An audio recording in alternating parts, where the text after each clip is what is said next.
थोडंसं उदास वाटणं, थोडंसं निराश वाटणं म्हणजे डायरेक्ट वेडं ठरवलं जातं आणि तो टॅग लागला जातो आणि तो टॅग लागू नये आपल्यावर म्हणून ही धडपड असते लपवण्याची. काउन्सिलिंग घेते किंवा मेडिसिन मी घेते सायकॅट्रिस्टची म्हणजे मी वेडी. पॅरेंट्स म्हणून तुम्ही तुमच्या मुलाला कसं संगोपन करताय मग आता? हे माझ्यासाठी खरं तर आता मी जर ह्या एक्सपिरियन्समधून गेले नसते ना तर मे बी मी पण तशीच एक टिपिकल आई किंवा टिपिकल पेरेंट असली असते. भारतातल्या लोकांना तर डिप्रेशन उलट कमी व्हायला पाहिजे मला असं वाटतं, कारण की आपण स्पिरिच्युअल जास्त आध्यात्मक जास्त प्रॅक्टिकल अप्रोच आपला कमी आहे. मग आता मानसिक आजारातून जाणाऱ्या व्यक्तीशी कुटुंबाने कसं वागायला पाहिजे? खूप सेन्सिटिव्हली वागलं पाहिजे, खूपच सेन्सिटिव्हली. म्हणजे अगदी लहान बाळाला नाही का आपण अगो करतो एकदम लाड वगैरे, मग आपल्याला जर उदास वाटत असलं, आपल्याला जर निराश वाटत असलं तर मग हे आपण का नाही सांगत? हे आपल्याला कुठंतरी सांगणं कमकुवतपणाचं का वाटतं, कमजोर का वाटतं आपल्याला? नमस्कार मित्रांनो, मी अक्षय बेडवाल द क्लॅरिटी शो पॉडकास्टच्या तिसऱ्या भागामध्ये तुमचं मनपूर्वक स्वागत करतो. मित्रांनो, आजचा आपला संवाद एका अशा विषयावर होणार आहे ज्या विषयावर सहसा कोणी बोलत नाही किंवा त्या विषयाला कोणी गांभीर्याने घेत नाही. हा असा विषय म्हणजे मेंटल हेल्थ.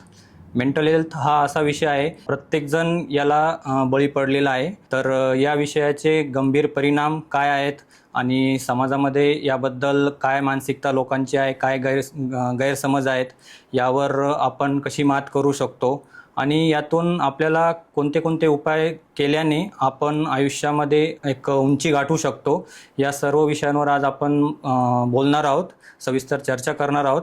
आज आपले जे गेस्ट आहेत त्या एक इव्हेंट अँकर आहेत आणि त्यांची सेरेनिटी काउन्सिलिंग सेंटर म्हणून एक संस्था आहे जी मानसिक आरोग्य या विषयावर महिलांना खास करून फ्रीमध्ये काउन्सिलिंग करते आणि पुरुषांना छोट्याशा फीसमध्ये त्यांचे जे पण काही प्रॉब्लेम्स आहेत ते सॉल्व्ह करण्याचा प्रयत्न करते.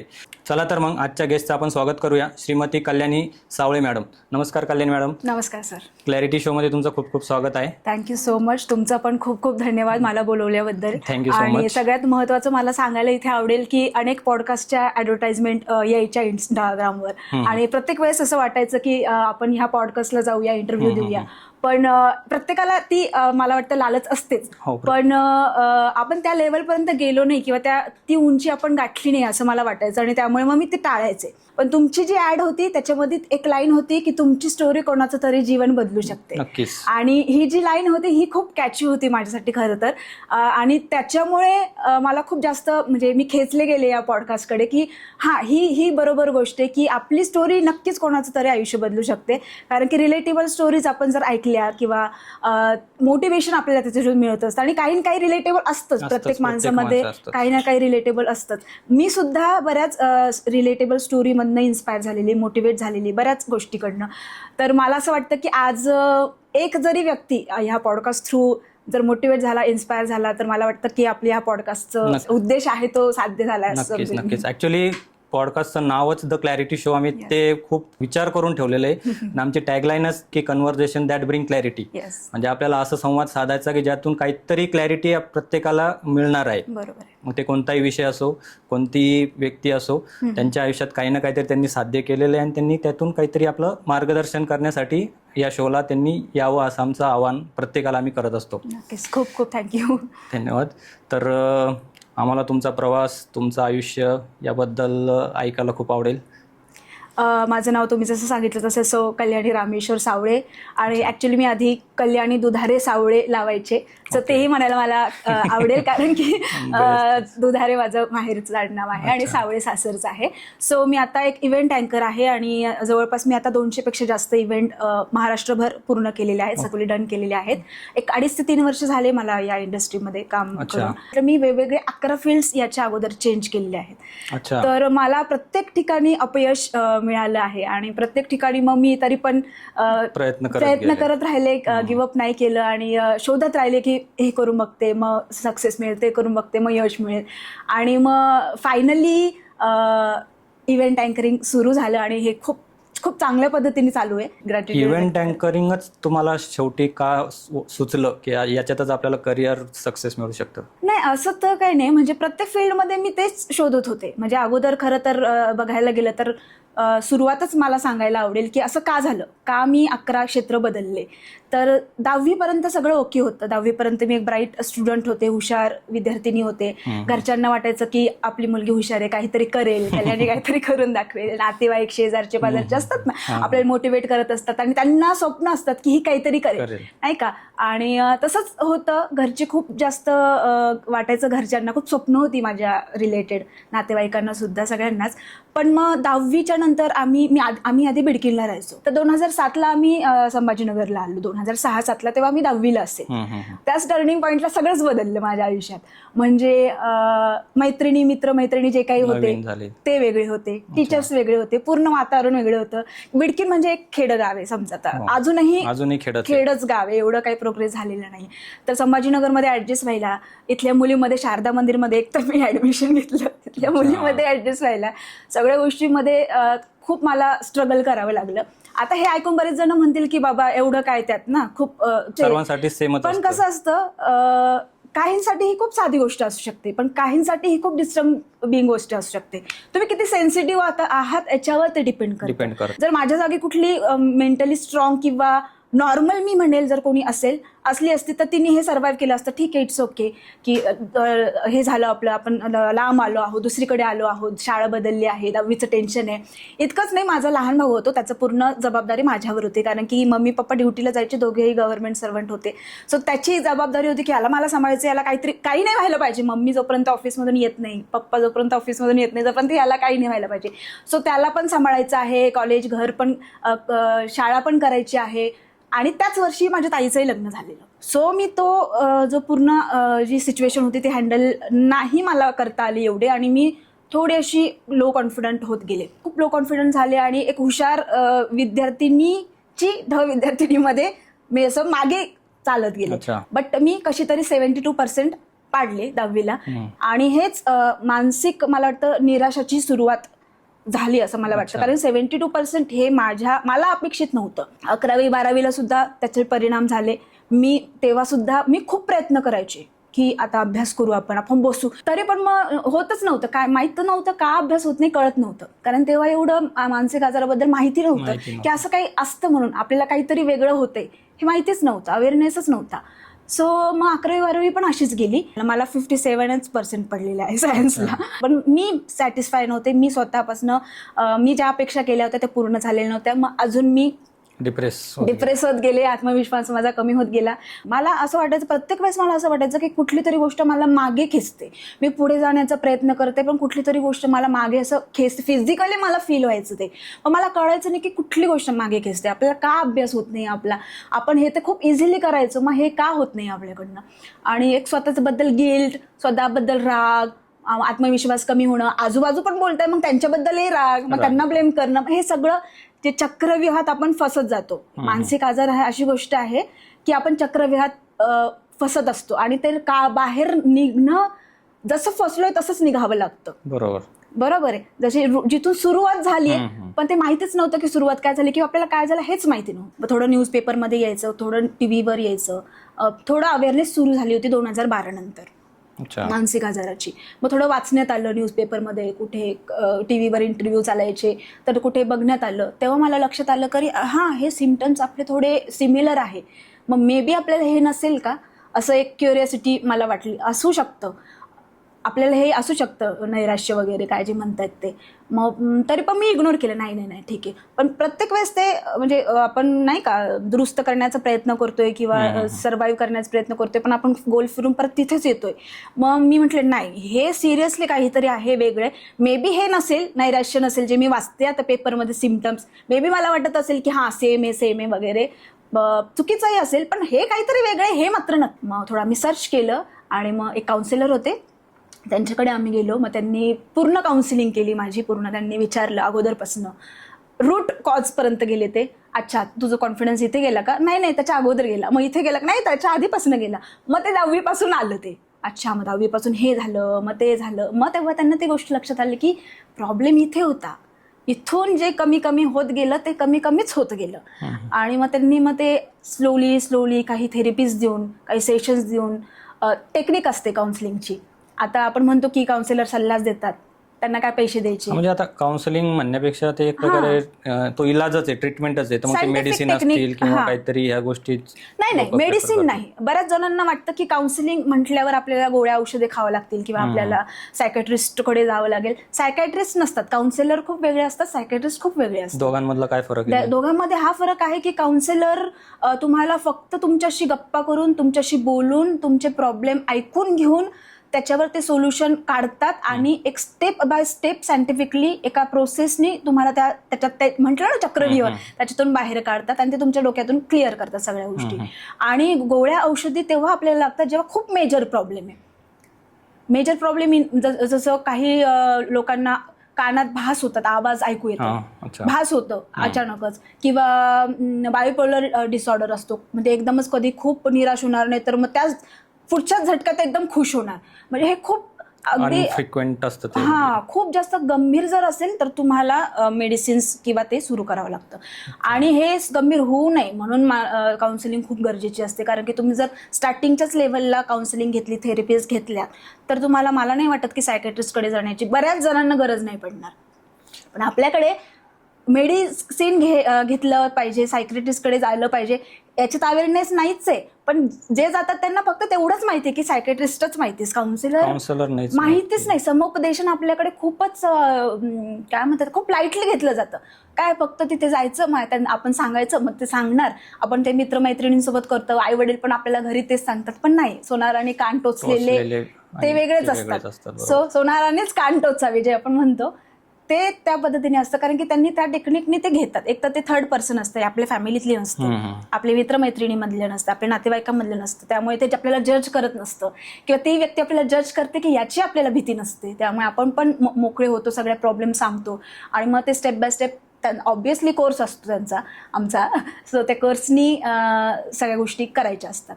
तर काउन्सिलिंग घेते किंवा मेडिसिन मी घेते सायकॅट्रिस्टची म्हणजे मी वेडी, हे जे समाजात आहे हे पूर्णपणे चुकीचं आहे. असं आणखी डिप्रेशन मध्ये जाण्याचे जास्त चान्सेस असतात. म्हणजे मला कळत नाही, असं खूपच नाही नॉलेजच नाहीये मानसिक आजाराबद्दल आपल्याकडे. म्हणजे सांगायला सुद्धा लोक घाबरतात की मला असं होते.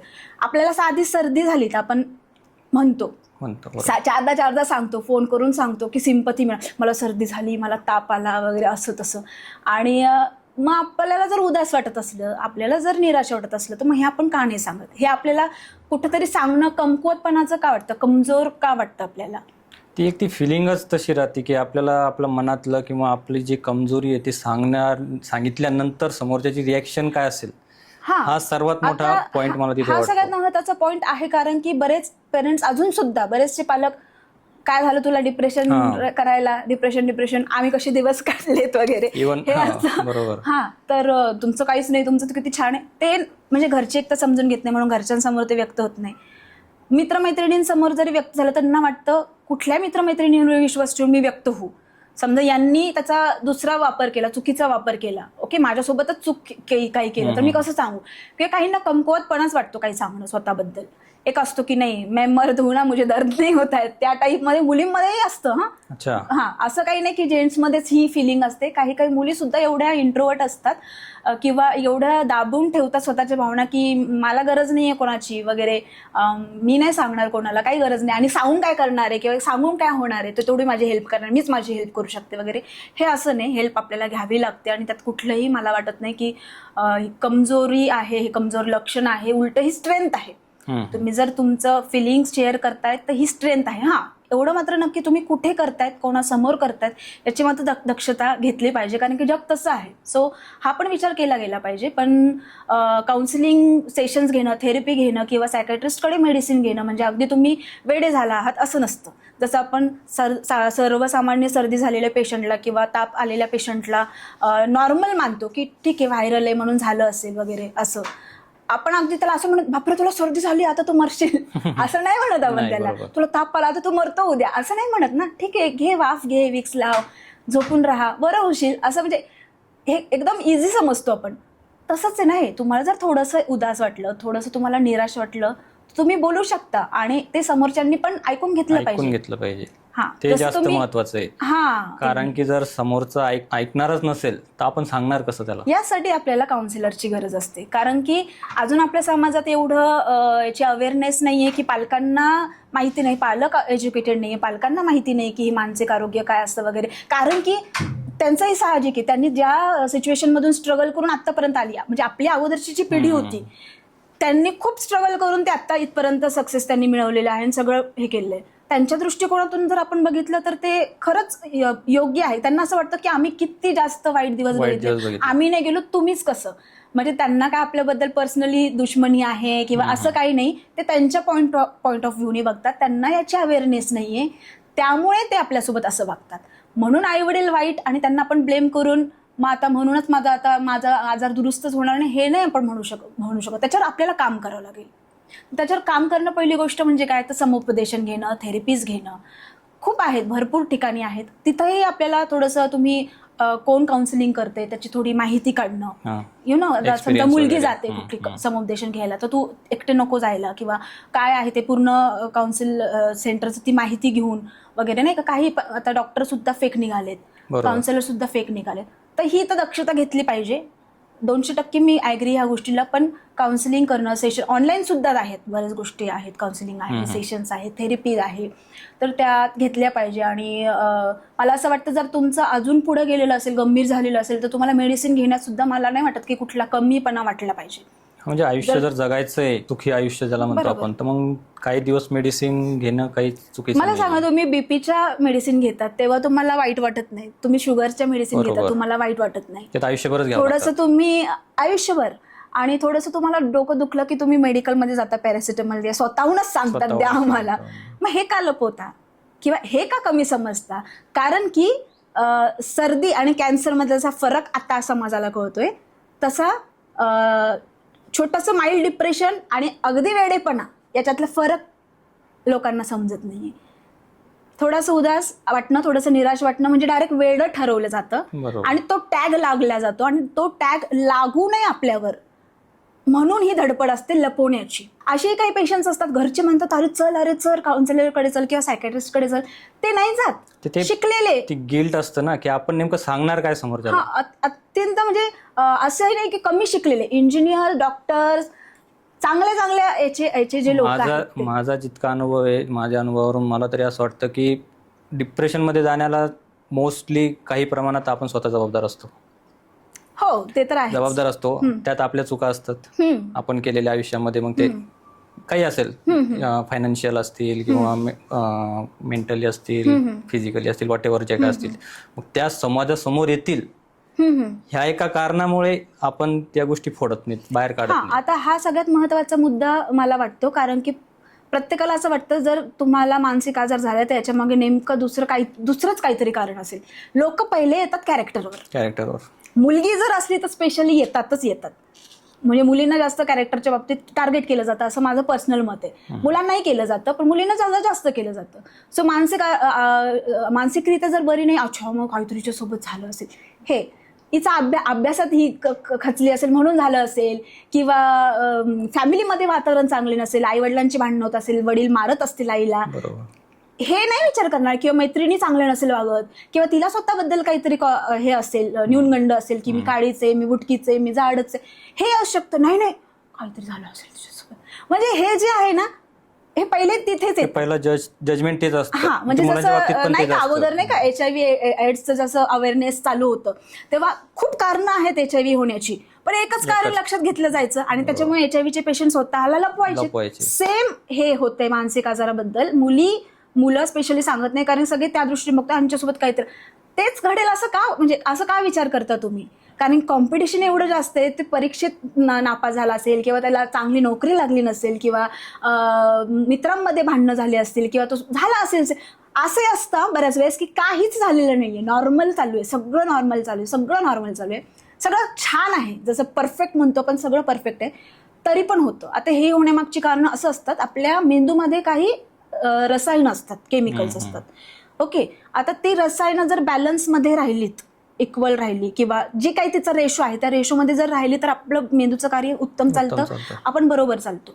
पण ती रसायनं जी केमिकल्स आहेत ती जर कमी जास्त झाली, कमी पण नको व्हायला, जास्तही नको व्हायला, ती जेवढा रेशो हवा आहे तेवढाच असायला हवा.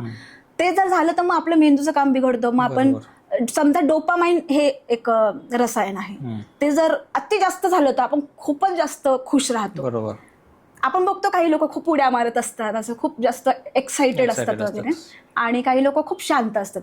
आणि ते डोपामाइन जर खूपच जास्त कमी झालं तर मग एकदम तुम्ही चांगल्या वातावरणात आहात, चांगल्या कुटुंबात आहात, सगळं आनंदाचं क्षण आहे, तरी पण तुम्हाला आतून उदास वाटतंय, कारण तुमच्या मेंदूतलं डोपामाइन कमी आहे ना.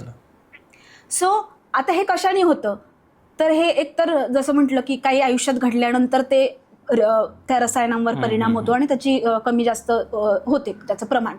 पण लाईफस्टाईल मुळे म्हणजे तुम्ही व्यवस्थित उठत नाहीये लवकर, रात्री लेट झोपतायत, मोबाईल जास्त पाहतायत, खाणं पिणं तुमचं चांगलं नाहीये, तुम्हाला काही व्यसन आहे, या सगळ्या ज्या गोष्टी आहे याचा सुद्धा, स्ट्रेस जर जास्त आहे, या सगळ्या गोष्टींचा सुद्धा परिणाम होतो. त्यामुळे बऱ्याच जणांना काहीही नसतं, नॉर्मल लाईफ असते, अगदी आपल्या स्वप्नावत सगळं लाईफ असतं, सगळं त्यांच्याकडे असतं, पण स्टील त्यांना हा आजार होतो. आणि तेव्हा त्यांना सांगायला ते जास्त लाज वाटते की अरे माझ्याकडे तर सगळं, मी कसंही सांगू ना, कुठल्या तोंडाने सांगू, की मला सांगायला काही रिझन पण नाही ना, कशामुळे म्हटलं तर मी काय सांगू, कशामुळे. असंच तर सर्दी पण नाही होत, काही थंड वातावरण वगैरे झालं तर सर्दी वगैरे होते वगैरे, आपण सांगू शकतो, पण हे कसं सांगणार. मग ह्या गोष्टी आहेत, त्यामुळे मला वाटतं ह्या गोष्टींकडे खूप जास्त सेन्सिटिव्हली बघितलं गेलं पाहिजे. याचा आधी ज्ञान घेतलं पाहिजे, सगळ्यांनी ज्ञान पसार व्हायला पाहिजे, याचा अवेअरनेस व्हायला पाहिजे, समाजामध्ये जागरूकता निर्माण व्हायला पाहिजे, आणि सगळ्यांनी सेन्सिटिव्हली स्वतःची आणि इतरांची मदत केली पाहिजे. पॅरेंट्स म्हणून तुम्ही तुमच्या मुलाला कसं संगोपन करताय मग आता? हे माझ्यासाठी खरं तर आता मी जर ह्या एक्सपिरियन्समधून गेले नसते ना, तर मे बी मी पण तशीच एक टिपिकल आई किंवा टिपिकल पेरेंट असली असते. पण फरक हा आहे की तेव्हा मी लगेच स्वतःला कंट्रोल करून घेते, किंवा मला माहिती आहे याने काय होतं, असं बोलल्याने काय होतं, निगेटिव्ह बोलल्याने काय होतं, घरातलं वातावरण खराब असल्याने काय होतं, किंवा मुलांचं किती ऑब्झर्वेशन केलं आपण, छोट्या छोट्या गोष्टींचं ऑब्झर्वेशन केलं पाहिजे मुलांचं, की मुलं कसे वागतायत, कसे बोलतायत, कुठे लक्ष देत आहेत, कुठे काय झाल्यानंतर ते आनंद होत आहेत, काय झाल्यानंतर ते दुःखी होत आहेत, कुठे त्यांना अपमान वाटतोय, कुठे ते अपमान करतायत दुसऱ्यांचा, या सगळ्या बारीक बारीक गोष्टींवर लक्ष ठेवावं लागतं. खूप ऑब्झर्वेशन याच्यासाठी मला वाटतं लागतं, आणि ते ऑब्झर्वेशन करून आपण त्याच्यावर आई फक्त आईच नाही, मला वाटतं वडिलांचा पण खूप मोठा रोल असतो याच्यामध्ये.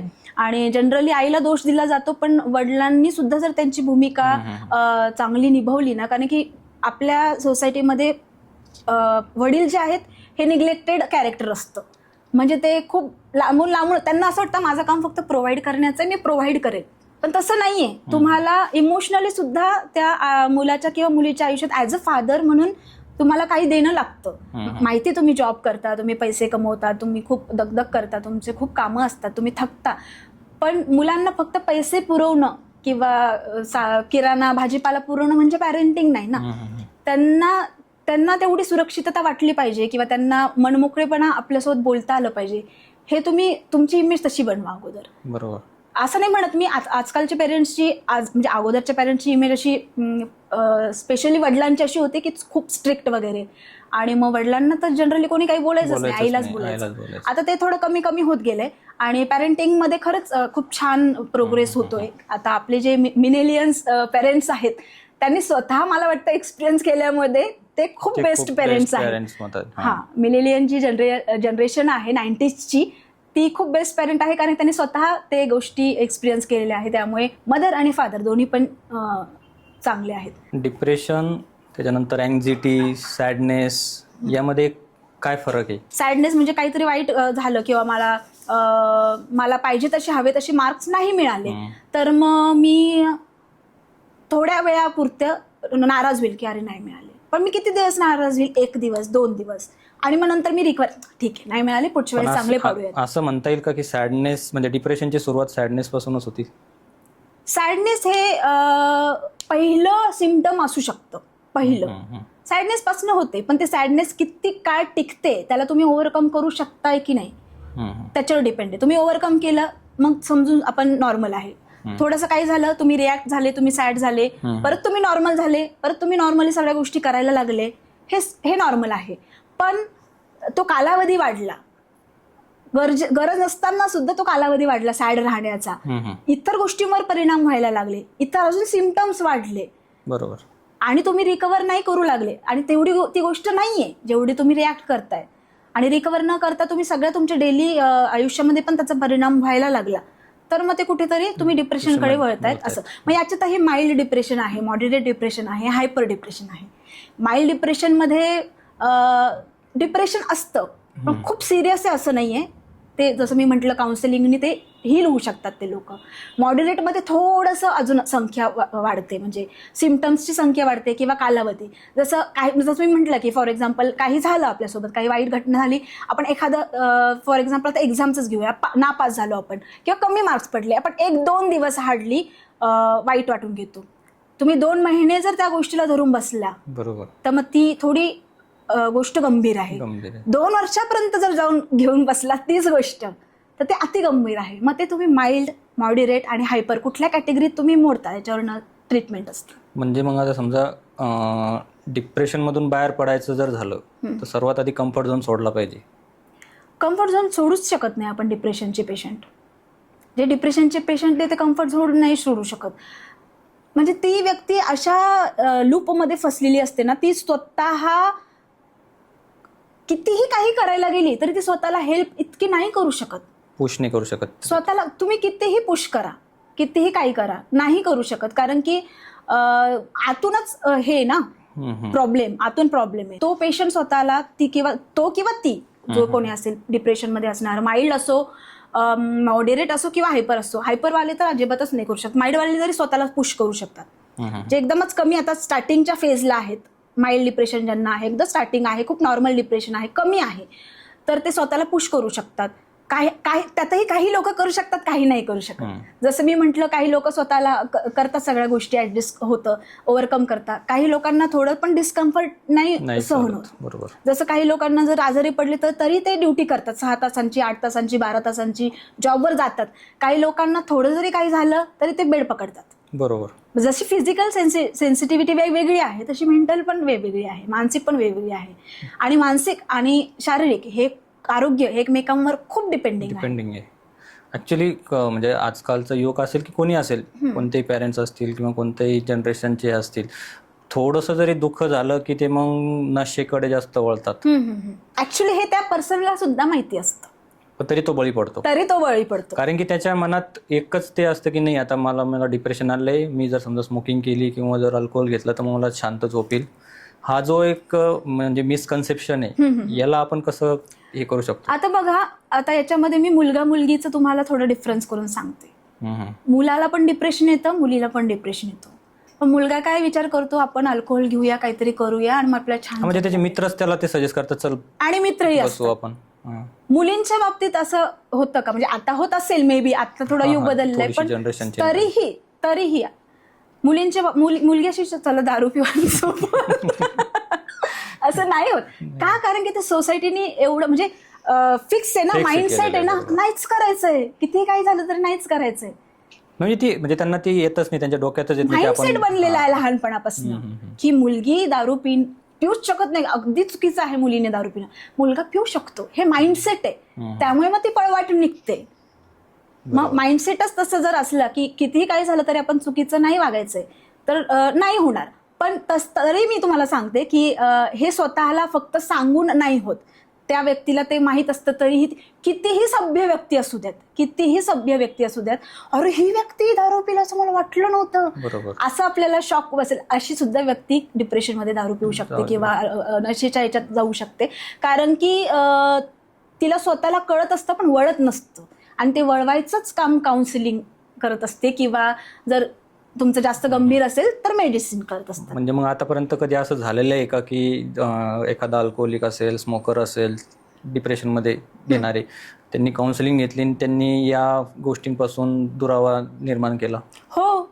एक तर त्याच्यासाठी खरं तर स्वतःची इच्छाशक्ती पण खूप प्रबळ पाहिजे की मला करायचंच आहे, नाही का? काही जणांना असतं की काही जणांना रिझन मिळून जातं, बरं का, असेही काही पेशंट असतात की मला आता डिप्रेशनचं लेबल मला मिळालेलं आहे, तर आता मी काय करतो, सॅड सॉंग ऐकणार, मग मी दारू पीत बसतो. आणि मग ते काय करू शकतात, त्यांच्याकडे फायनान्शियल तंगी नाहीये, आर्थिकरित्या तंगी नाहीये, त्यांच्याकडे पैसा आहे, तुमचं दोन टाइमचं जर पोट भागत असेल, तुमची भूक भागत असेल, तर तुम्ही ते पकडून बसणार ना. मला डिप्रेशन आहे, मला अँझायटी, मी दारूच पितो, मी नशाच करतो, मी ड्रग्सच घेतो, ते पकडून बसणार.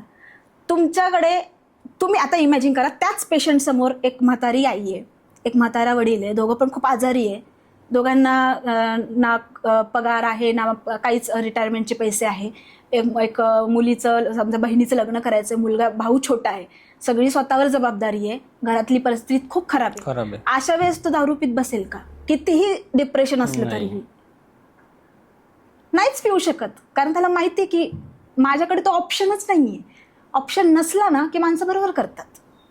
मग हे पण आहे की काही पेशंट ना त्याचा गैरफायदा घेतात ह्या लेबलचा. मला डिप्रेशन आहे, मग आता मी दारूच पित बसतो, आता मी काही कामच नाही करत, मी आता झोपतच बसतो.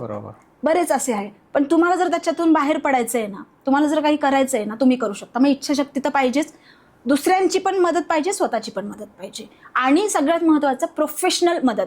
आणि ज्यांना बाहेर पडायचंय ना, तर प्रोफेशनल मदत घेतात, ते पैसे देतात आणि येतात. आणि मी तुम्हाला जे म्हटलं की मी फ्री ठेवते स्त्रियांसाठी, आता हे जे काउन्सिलिंग मी सेशन ठेवते ते स्त्रियांसाठी, याच्यासाठी फ्री ठेवते. बऱ्याच आपल्याकडे समाजात अजूनही आता अशा महिला आहेत ज्या फायनान्शियली इंडिपेंडंट नाही, त्यांच्याकडे स्वतःचा असा पैसा नाहीये. कितीही श्रीमंत घरात दिलेली मुलगी असली तरी तिला 5-10 रुपयांसाठी नवऱ्याला विचारावं लागतं, सासऱ्यांना विचारावं लागतं, मागावं लागतं, त्याचे त्यांना एक्सप्लेनेशन द्यावं लागतं की इथे खर्च झालेत ते म्हणून. मला सांगा, ते 500 रुपयाची किंवा 1000 रुपयाची थेरपी किंवा काउन्सिलिंग सेशन कसं करणार? एक तर त्यांना ती डेअरिंगच करायला खूप हे लागेल की मला स्वतः जाऊन काउन्सिलिंग घ्यायची, त्यात पैसे. म्हणून एकतर लेडी जर असेल काउन्सिलर आणि जर ते पैसे नसेल, तर मला असं वाटतं बऱ्याच जणी येतील आणि काउन्सिलिंग करतील, म्हणून ते फ्री ठेवलेलं आहे. खरं तर हे पुरुषांसाठी सुद्धा अगोदर मी फ्रीच होतं, माझ्या डोक्यात पुरुषांसाठी सुद्धा मोफतच होतं. पण नंतर मला हा विचार आला की असे पण काही रिकामटेकडे येऊ शकतात टाइमपास करणारे, की त्यांना काही प्रॉब्लेम नाहीये, काही त्रास नाहीये, पण उगाच टाइमपास फ्री आहे ना. मग आता पैसे जर म्हटलं तर तोच व्यक्ती येईल, तोच पुरुष येईल की त्याला खरंच त्रास आहे, ज्याला खरंच बाहेर पडायचंय. म्हणजे पुरुष असेल किंवा महिला असेल तुमच्याकडे काउन्सिलिंगसाठी आली, तर मग तिची प्रोसेस होती, सुरुवात ती कशी होती? सगळ्यात अगोदर तर त्यांचं पूर्ण जी हिस्ट्री असते तुमचं सांगावं लागतं. आता याबद्दल पण बऱ्याच लेडीजला किंवा पुरुषांना हे वाटतं की सगळं कसं सांगणार. पण मला सांगा, आता तुम्ही डॉक्टरांकडे गेलं, तुम्हाला काय आजार झाला तर तुम्ही सगळं सांगताच की नाही? बरोबर, सगळं सांगावंच लागतं ना, हे होतंय, ते होतंय, ते होतंय, ते होतंय. मग तुम्हाला जर याच्यातून बाहेर पडायचंय तर तुम्हाला सगळा प्रॉब्लेम सांगावेच लागतील ना, तुम्हाला काय होतंय, किंवा तुमच्या आजूबाजूच्या सगळ्या पर्सनल गोष्टी सुद्धा, प्रायव्हेट गोष्टी सुद्धा तुम्हाला सांगावेच लागतील ना, कारण की सगळ्या इंटर रिलेटेड आहेत. बरोबर. तर तिथे थोडंसं काय म्हणतात, कम्फर्ट झोन तिथे सोडला पाहिजे काउन्सिलरच्या पुढे. जसं डॉक्टरांना आपल्याला सगळं, मला सांगा, एखादी गोष्ट आपण डॉक्टरांपासून जर लपवली, हेल्थवर इश्यू होतील, किती प्रॉब्लेम येईल, कसं मेडिसिन देणार ते, कसं. सेम इकडे पण सेमच आहे.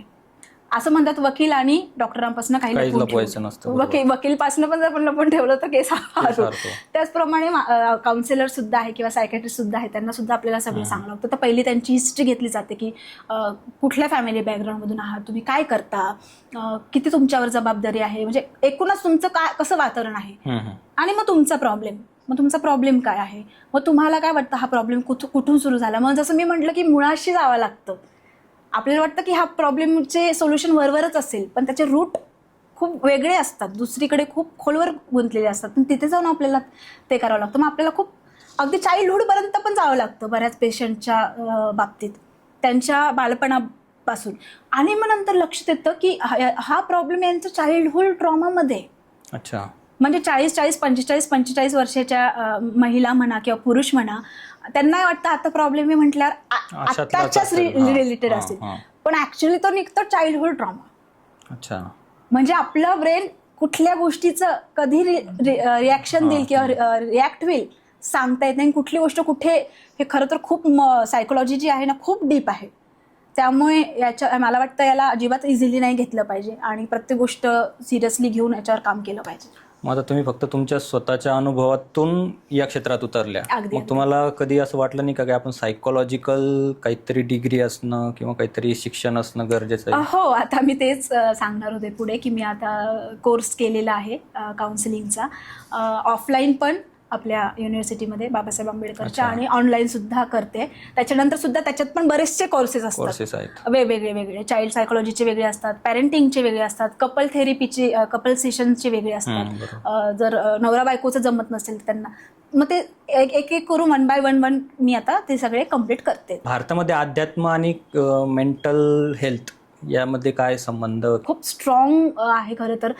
भारतातल्या लोकांना तर डिप्रेशन उलटं कमी व्हायला पाहिजे मला असं वाटतं, कारण की आपण स्पिरिच्युअल जास्त आहोत, अध्यात्मक जास्त प्रॅक्टिकल अप्रोच आपला कमी आहे, नाही का. स्पिरिच्युअलिटी जी आहे, अध्यात्म जे आहे, देवावर विश्वास असणं जे आहे, ती एक आपल्याला होप देतं. मानसिक आजारामध्ये असणाऱ्या व्यक्तीला एक होप, एक आशा खूप मोठं काम करते त्याच्यासाठी. होपलेस नाही होत आपण कधी.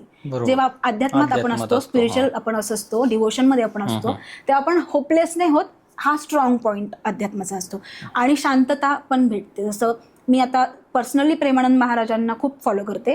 सो त्यांनी जे नामजप सांगितलंय, actually it is a kind of therapy.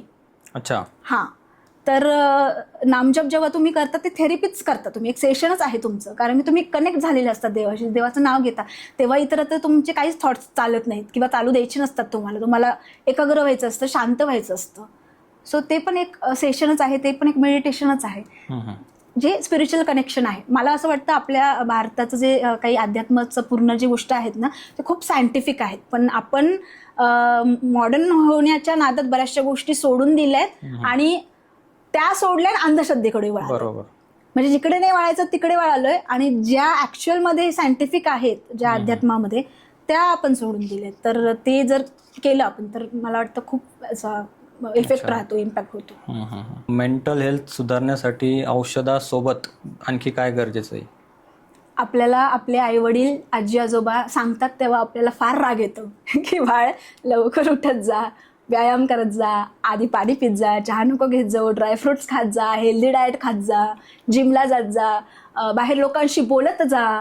तेव्हा आपल्याला राग येतो, काय सांगतात वगैरे, की नाही. मोस्टली टीनेजर्सला किंवा अशा. पण ती जी आपली डिसिप्लिन लाईफ आहे ना, जी आपली अगोदरची लोकांनी जगलेली आहे बघा, त्यांना नव्हते तेव्हा प्रॉब्लेम्स. बरोबर. ते सकाळी लवकर उठायचे, सकाळी हेल्दी डाएट घ्यायचे, एक्सरसाइज त्यांची चांगली व्हायची, आणि तेव्हा एवढं कॉम्पिटिशन पण नव्हतं, एकमेकांशी बोलणं. आता शेजारी घर असेल तरी आपण नाही बोलत, नाही सांगत. तर ह्या सगळ्या गोष्टी होत्या. तर लाईफस्टाईल सगळ्यात महत्त्वाची, डिसिप्लिन लाईफस्टाईल. त्याच्यामध्ये मग तुमचं योगा आहे, तुमचं मेडिटेशन आहे, तुमचे एक्सरसाइजेस आहे, दीर्घ श्वसन जे म्हणतो आपण, इनहेल एक्झेल एक्सरसाइज तेच आहे.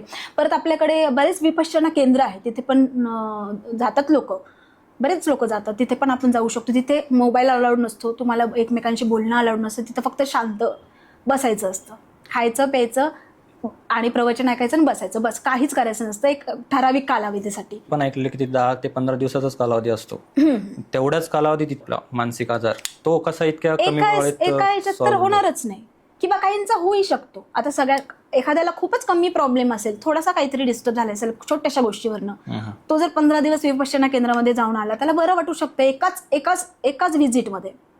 असा व्यक्ती आहे ज्याला खूप डीपमध्ये, खूप जो चक्रव्यूहात अडकलेला आहे किंवा ज्याचं गंभीर झालेलं आहे, तो एकाच सेशनमध्ये त्याचं कसं क्लिअर होईल ना. बरोबर. त्याला मल्टिपल टाइम्स जावं लागेल, त्याने जायला पाहिजे.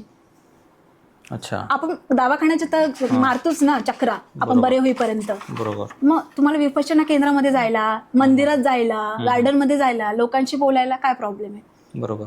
हे स्वतःला थोडंसं तर पुश करावे लागेल आपल्याला. पण हे पुन्हा मी सांगेल की हे सगळ्या ज्या गोष्टी आहेत, ह्या सगळ्यांना कळतात, वळत नसतात.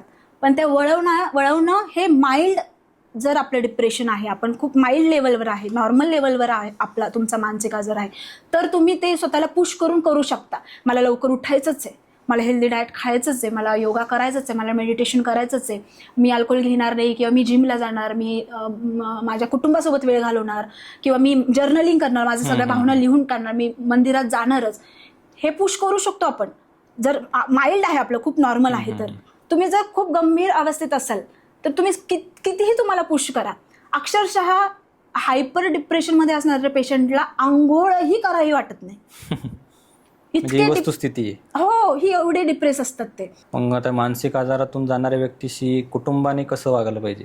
खूप सेन्सिटिव्हली वागलं पाहिजे, खूपच सेन्सिटिव्हली. म्हणजे अगदी लहान बाळाला नाही का आपण अगो करतो एकदम लाड वगैरे, त्या पद्धतीने, पण ते पण थोड्या काळासाठी. असे पेशंट असतात जसं मी तुम्हाला सांगितलं की त्याचा गैरफायदा घेऊ शकतात. बरोबर. तर ते तुम्हाला ते समजायला पाहिजे की आता हे गैरफायदा घेत आहे, कुठं थांबायचं आहे, ती लाईन कुठली आहे, ती बॉर्डर कुठे क्रॉस होऊ द्यायची आहे. कारण जास्त हे पॅम्पर करणं पण चुकीचं आहे, कारण मग ते बाहेरच नाही पडणार ना, ते कम्फर्ट झोन मध्ये आणखी कम्फर्ट जास्त झोन मध्ये राहतील. सो सुरुवातीला तर ऑब्व्हियसली मग आता पॅम्पर करण्यामध्ये आणि सपोर्ट करण्यामध्ये काय फरक आहे? बरोबर. हा, सगळ्यात मोठा प्रश्न इथे असतो. ऐकून घेणं सगळ्यात महत्वाचं. काय सांगतो वेडाचे तू, वेडीचे तू, हे जजमेंट अगदी पास न करता तुम्ही ऐकून घ्या. आपण आजकाल ऐकतच नाही एकमेकांचं, सगळे बोलणारे, सगळ्यांना आपला पॉइंट सिद्ध करायचा असतो. इव्हन घरात सुद्धा मी कसा करेक्ट आहे, मी कशी करेक्ट आहे, हे सिद्ध करायचं असतो. आई वडील आणि बहीण भावांची भांडणं चाललेले, साधा वाद असतो, घरगुती साधा वाद, त्याच्यात ते सगळ्यांना स्वतःच सांगायचं असतं, कोणी कोणाचं ऐकून घेत नसतं. इंडियन फॅमिली जी आहे ना, कॉमन टिपिकल इंडियन फॅमिलीची ही रचना आहे. तर आई वडील असो किंवा सिबलिंग्स असो, ऐकून जे जास्त झालेलं आहे ना हायपर, त्या माणसाचं ऐकून घेतलं पाहिजे पूर्ण. मग त्याला शांततेत कुठेतरी गार्डनमध्ये नेऊन पण ऐकलं पाहिजे त्याचं, किंवा मंदिरात नेऊन मग हळूहळू त्याच्याकडून गोष्टी काढून घेतल्या पाहिजे की काय काय होतंय, काय तो क्लिअरली स्वतःहून नाही सांगणार. मग तुम्हाला ती गोष्ट हे केली पाहिजे. मग तुम्हाला जर जाणवत असेल तर तुम्ही वेगवेगळ्या पद्धतीने त्याला हेल्प केली पाहिजे. त्याला कळलं नाही पाहिजे की मला सहानुभूती देते, कारण की अशी लोक असतात ज्यांना सहानुभूती बिलकुल आवडत नाही. अच्छा. हा, आणि काही लोक असतात जे सहानुभूतीचे भुकेले असतात. मला कुठून सिंपती मिळते, मला सिंपती मिळते, ते शोधातच असतात. आणि काही लोक असे असतात की कोणी सिंपती दिली त्यांना राग येतो, त्यांच्या इगोवर येते ती गोष्ट. सो तुमचा मुलगा कसा आहे, तुमचा भाऊ कसा आहे, तुमची बहीण कशी आहे, ते विचार करून तुम्हाला हँडल करावं लागणार आहे. पण सेन्सिटिव्हली करावं लागतं, हे मात्र तेवढंच. पण मग या परिस्थितीमध्ये नातेवाईकांकडून, समाजामधून, मित्रांकडून ज्या सर्वाधिक चुका होतात त्या कशा टाळता येतील आपल्याला? हे बघा, आता आपण सगळे दुरुस्त झाले तर मग मी होईल, हा जो अप्रोच जर घेऊन चाललो तर हे कधीच शक्य नाहीये. बरोबर. त्यांना टाळता पण येत ना, टाळता येत नाही आपल्याला, पण ते टाळावं लागेल आपल्याला. अच्छा. मग ते कसं टाळायचं, याच्यासाठीच खरं तर हे सगळे सेशन्स असतात. कारण की हेही आता तुम्हाला हे माहिती आहे की आपल्याला टाळायचंय. आता टाळायचा शब्द तर मी युजच नाही केला, पण तुम्हीच म्हटले की टाळायचंय. म्हणजे तुम्हाला हेही माहिती आहे की त्यांना इग्नोर करायचंय, ते चुकीचे आहे, त्यांना इग्नोर करायचं. इव्हन इतकंही तुम्हाला माहिती आहे, पण करता येत नाही, कारण की तुम्ही त्यावेळेस खूप सेन्सिटिव्ह झालेले असतात. बरोबर आहे. मग त्यांना कसं इग्नोर करायचं, ह्याच गोष्टी शिकवल्या जातात. जसं म्हणतो ना, कळत सगळं असतं, वळत नसतं, आणि कसं वळवावं हेच काउन्सिलिंग मधून, थेरपीज मधून शिकता येतं. बरोबर. त्यामुळे ती काउन्सिलिंग गोष्ट खूप इम्पॉर्टंट आहे. जोपर्यंत कोणी काउन्सिलिंगचं एखादं सेशन, 2 सेशन किंवा थेरपी सेशन करत नाही ना, तोपर्यंत त्याचं महत्व लोकांना कळत नाही. मी फायनान्शियल इंडिपेंडेंट झाले, हा, मग मला डिप्रेशन आता बिलकुल नाहीच, किंवा मी आता डिप्रेशनला जवळ पण येऊ देणार नाही. बऱ्याचदा होतं असं, कारण की जेव्हा आपण फायनान्शियली इंडिपेंडेंट होतो ना, आपल्याला कॉन्फिडन्स आपला वाढतो ऑटोमॅटिक. आपल्याला माहिती असतं आपण चांगलं कमवतोय, आणि सध्याच्या युगात खूप मोठी गोष्ट आहे ती, मुलांसाठी, मुलींसाठी सुद्धा. मुलांसाठी जरा जास्त आपल्या इंडियन सोसायटीमध्ये.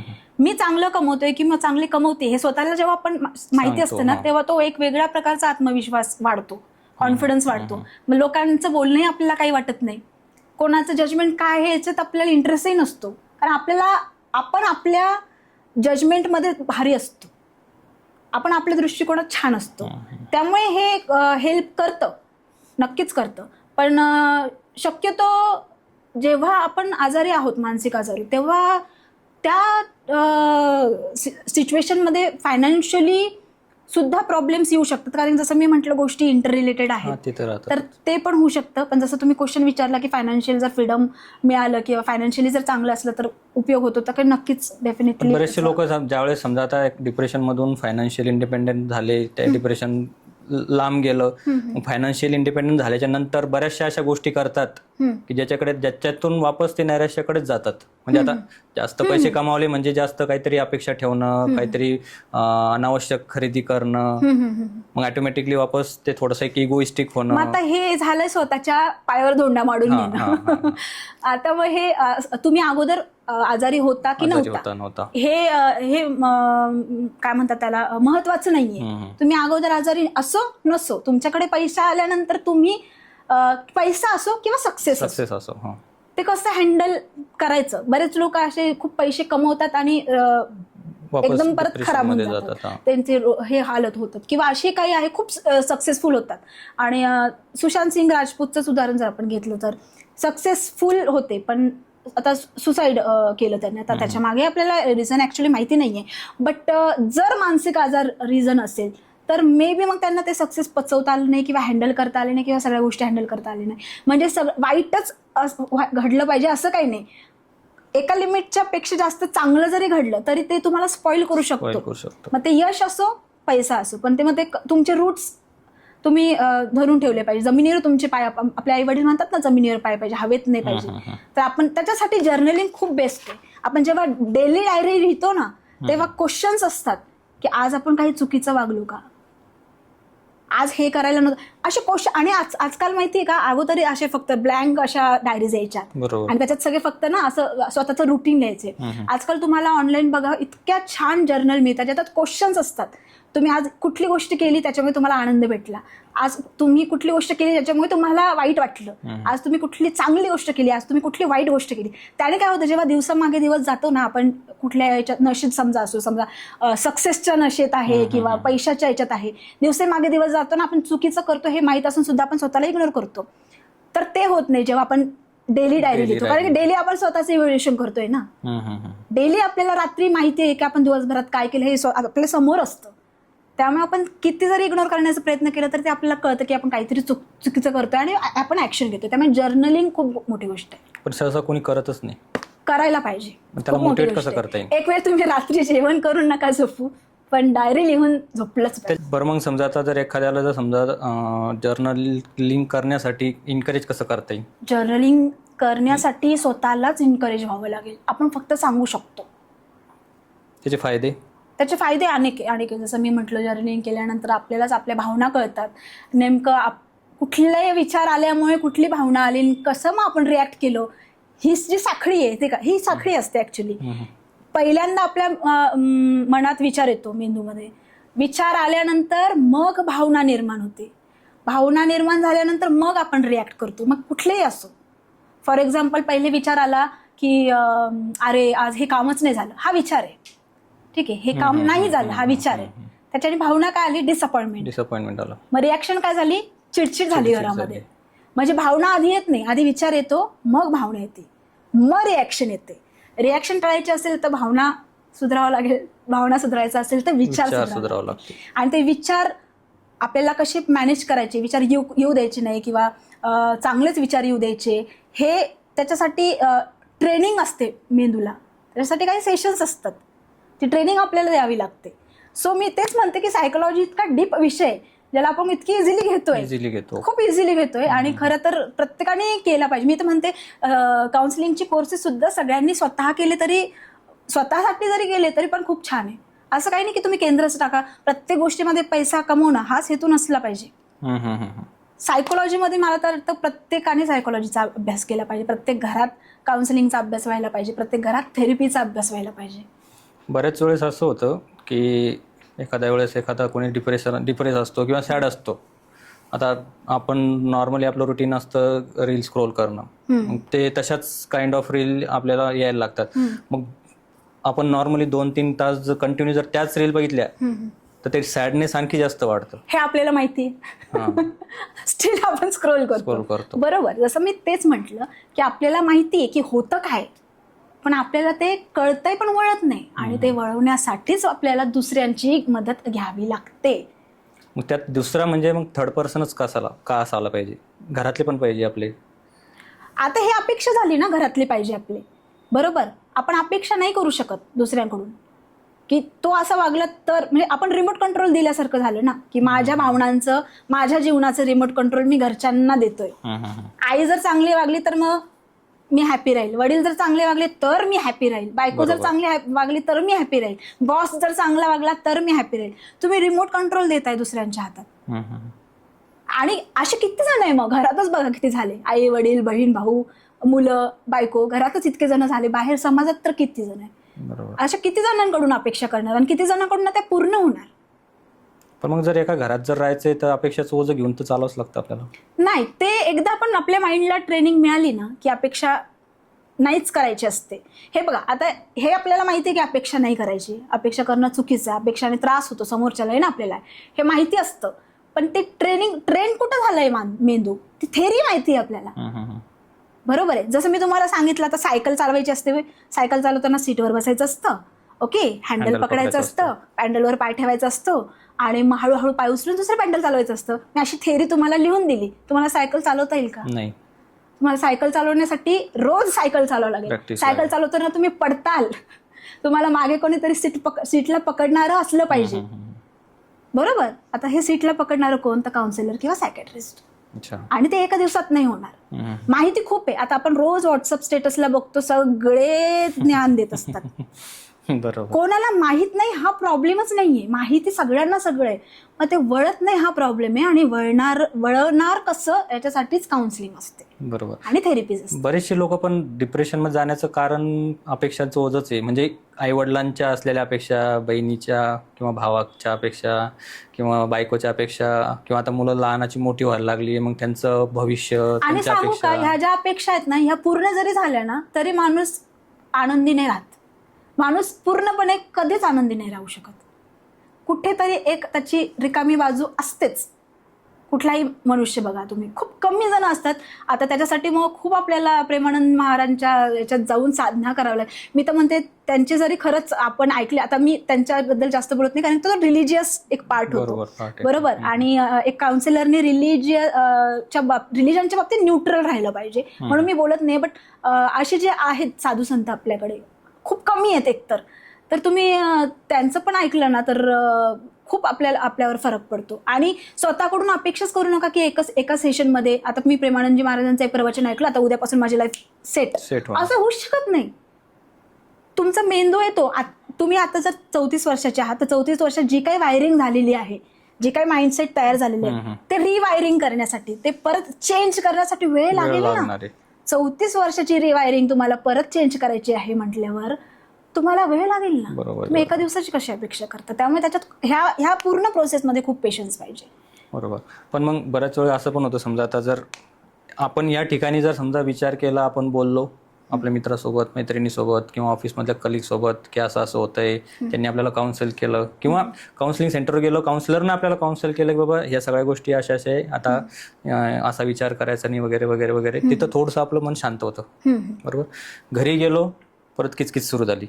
मग जी शांतता आपण त्या सेंटरपासून घरापर्यंत येईपर्यंत जी शांतता आपण मनात साठवून ठेवली, ती घरात पाय ठेवत्या क्षणीच परत नाहीशी होऊन जाते.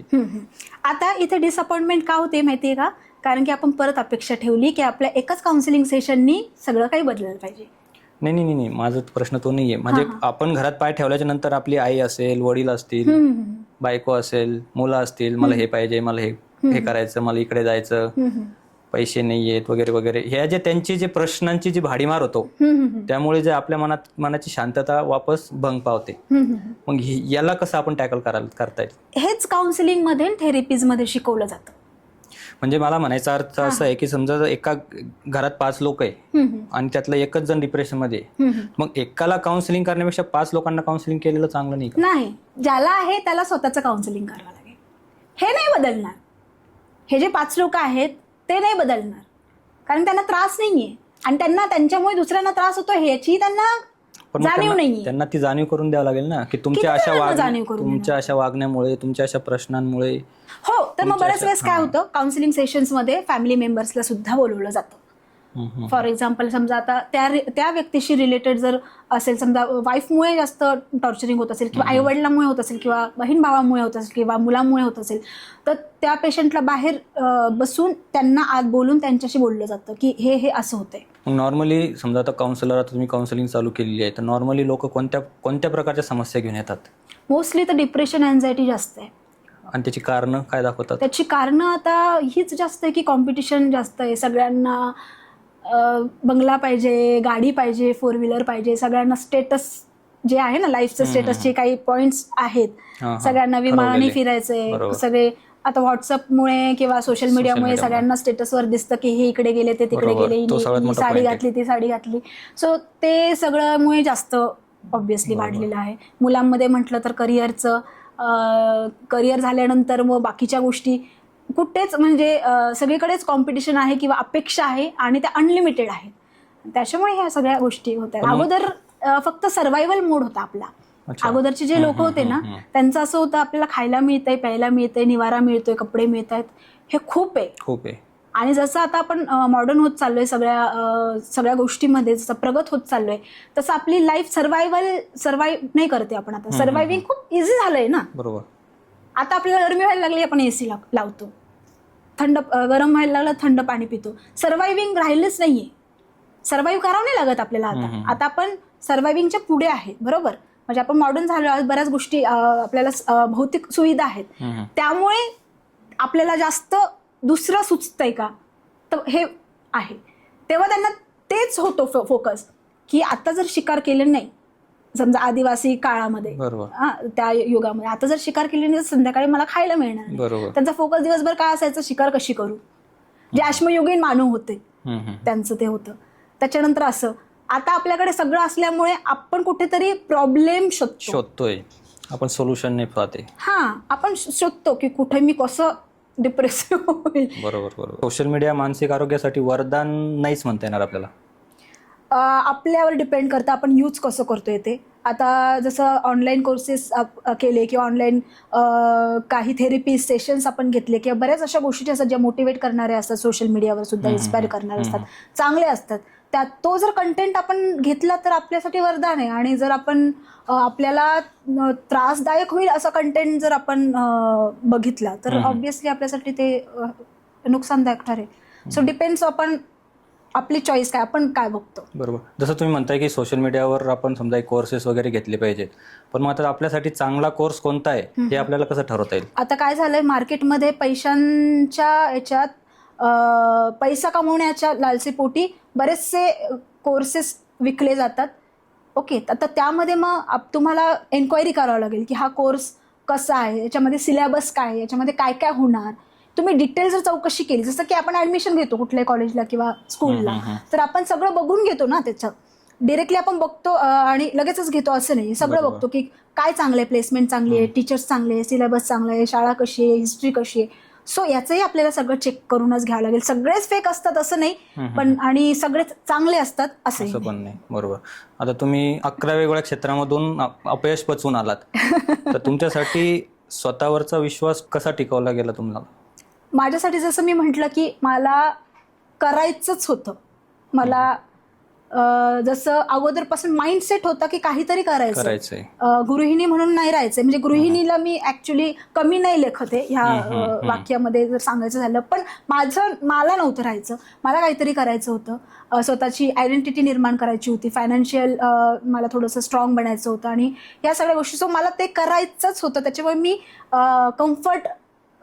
टेबल नाही राहिले, जे आहे त्याच्यात कम्फर्टेबल नाही राहिले. बाहेर पडण्यासाठी प्रयत्न केलेच आणि पाहिजे कुठून तरी मिळेल, इथून मिळेल का, हे करून बघू का, ते करून बघू का, करतच राहिले आणि सो मिळालं. तुमच्या मते आनंदी आयुष्याचं रहस्य काय? आनंदी राहायचंय ही अपेक्षाच न ठेवणं. आनंदाच्या मागे इथून आनंद मिळेल का, तिथून आनंद मिळेल किंवा आनंद मिळलाच पाहिजे, ऑब्सेशन असतं ना, हॅपीनेस मिळलाच पाहिजे, आनंदी राहिलो पाहिजे आपण 24 तास. हे जे ऑब्सेशन आहे ना, ते नसलं ना तर बरोबर आनंद स्वतःहून येतो, शांतता आपोआप येते. आपण मागे जर लागलो तर ती उलट लांब पडते, मला असं वाटतं. मग येणाऱ्या काळात तुम्हाला काउन्सिलिंग मधून या समाजासाठी काय द्यायचंय? जसं मी अगोदर म्हटलं की प्रत्येक घरात एक काउन्सिलर तयार व्हावा अशी माझी इच्छा आहे. आणि आता तर मी स्वतः म्हणजे आधी मी पेशंट होते, नंतर मी काउन्सिलर आता बनले. आता याच्यानंतर मी काउन्सिलर किती अजून बनतील माझ्या हाताखाली हा दृष्टिकोन ठेवेल आणि जास्तीत जास्त लोक काउन्सिलर जर बनले तर मला तुम्ही विचार करा ना, जर आपल्याच घरात काउन्सिलर आहे म्हटल्यावर डिप्रेशनची वेळच येणार नाही. सगळेच म्हणजे आपल्याच घरात डॉक्टर आहे ना. बरोबर. आणि हे होऊ शकतं जर आपण तेवढं त्या विषयाला सिरियस घेतलं तर हे होऊ शकतं. आता आपण रॅपिड फायर घेऊ. पहिला प्रश्न, एका शब्दात स्वतःचं वर्णन कसं करता येईल? क्वीन. तुमच्यासाठी आतापर्यंतच्या आयुष्यात सर्वात मोठी भीती कोणती होती? आपल्या जवळच्या लोकांना गमावणं. स्वतःबद्दल अभिमान कोणत्या गोष्टीचा आहे?